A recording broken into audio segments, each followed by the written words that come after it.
Look, I know you've been waiting for a long time for your breakthrough. I think about David in the book of Psalms, chapter 13. He says, Lord, how long, O Lord, will you forget me forever? Sometimes when we're going through things, we're looking at God and it's like, Lord, how much longer do I have to stay in this mess? How much longer? Look what David says here. All right. He says, how long will you hide your face from me? How long shall I take counsel in my soul? Like, how long shall I go to my own self to try to make it through this situation? Having sorrow in my heart daily. Can any of you relate being in that place, right? I remember being in a place where I was so uncomfortable in my life and I was looking at God and like, God, have you forgotten about me? Am I going to die in this situation? Is this how it's always going to be? Right? You have to understand and you have to know that he's not going to leave you comfortless. Yes, for some of you, it's been a 20 years of discomfort. It's been 6 years, right? My uncomfortable season was 6 years at one point, right? But here's what he says in Psalms 13:6. But I have trusted in your mercy. My heart shall rejoice in your salvation. If you don't know the story, David was in a place where Saul was trying to kill him. And he was running for his life and he was afraid.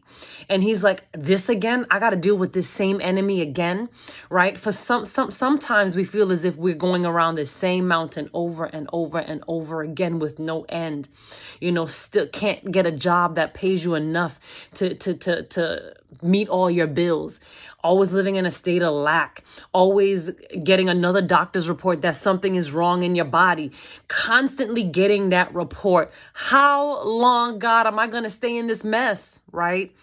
But I need you today to trust in the Lord. As we talked about yesterday, Proverbs 3:5-6, trust in the Lord with all your heart. Lean not on your own understanding. In all your ways, acknowledge him and he will direct your path.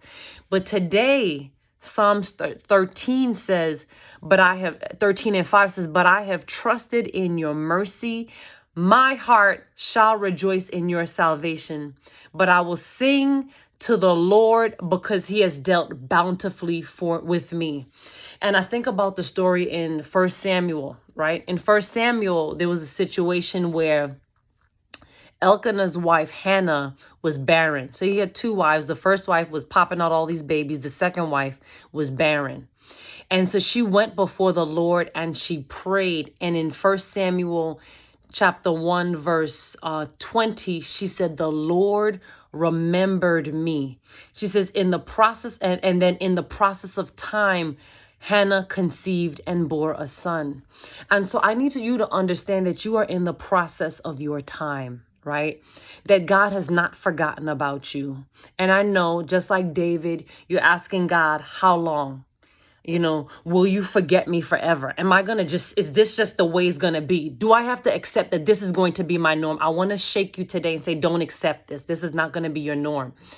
But I need you to understand that just like God did not forget Hannah and her prayer for a child, right? And in the process of time, I want you to know today that God remembers you. God has not forgotten about you. And in the process of your time, you will receive the promise. All right. Because she says in verse 27, for this child I prayed and the Lord granted me my petition, which I asked for. And so whatever it is that you are praying for, I decree and declare that God is granting you the very petition that you've been praying for. That whatever it is that you've been holding on to, that God is going to grant you your petition. Just like in Psalms 13:6, where it closed out, and you will sing to the Lord because he has dealt bountifully with you. God is going to do exceeding abundant above and beyond in your life. God is going to bless you indeed and enlarge your territory. God is going to blow your mind and he's going to fulfill that promise in your life. You just have to endure. You just have to hold on and you just have to stand. Do not give up. Continue to trust the Lord and watch God blow your mind. Be encouraged.